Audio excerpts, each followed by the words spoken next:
Mr. Speaker, I say good afternoon to you. Mr. Speaker, I feel quite proud to stand today to lend my fullest support to this bill that is before the Honourable House.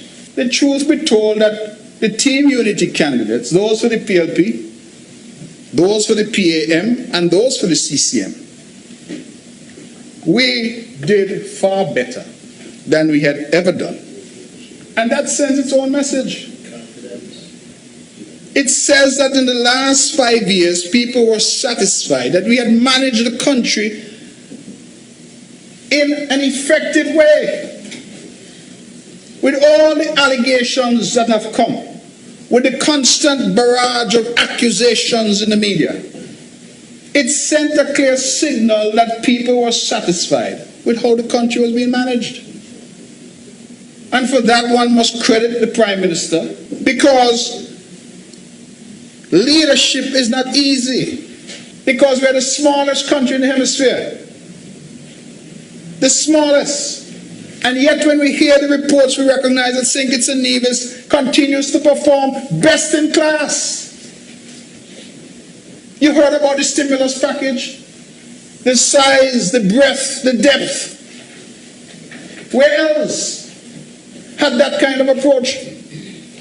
You heard about the approach to agriculture and our farmers. Where else did you hear a country pivot to food security in such a way? You heard about the relief when the Honourable Prime Minister and mover of the bill said that he had leveraged his own position as a member of the Monetary Council to persuade the central bank to in turn persuade the commercial banks to grant a moratorium on loans. Imagine if our people out of work still had the pressure of paying their mortgage every month.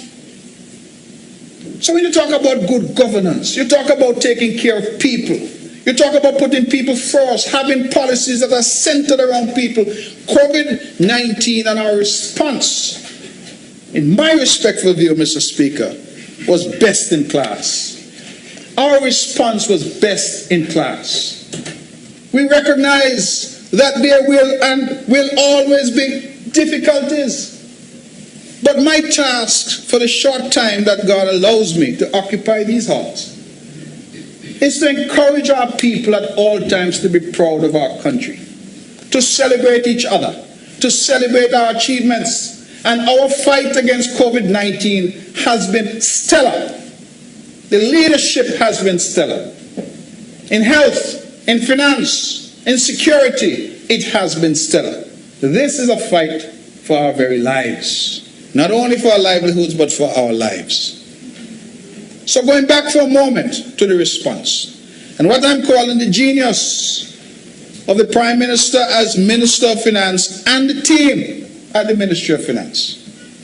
Because to navigate this ship, smallest in the hemisphere, least resources, smallest population, smallest landmass, to navigate this particular ship during this turbulent time of COVID-19 is nothing short of miraculous. You hear I just tell you everything paid up. Everybody paid. Stimulus to try and help those who needed it most. That our country is in good hands. Our country is an important country, punching well above its weight. We are current with our obligations, current with our memberships, punching above our weight. Ladies and gentlemen, members of the Parliament, Mr. Speaker, the simple point I'm trying to make, let us be proud of our country.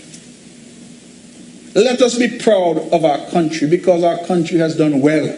We are best in class. I go around the OECS, I know, they look at us and they know to themselves that while some are bigger, not some, all are bigger, they still see us as best in class. And we must be proud of that. Mr. Speaker, I've come now to the point I'm sure that you wanted me to get to, the conclusion. But before I conclude, let me simply say that this budget is realistic. It doesn't contain any pie-in-the-sky promises. It says to our people that we must tighten our belts because hard times have come.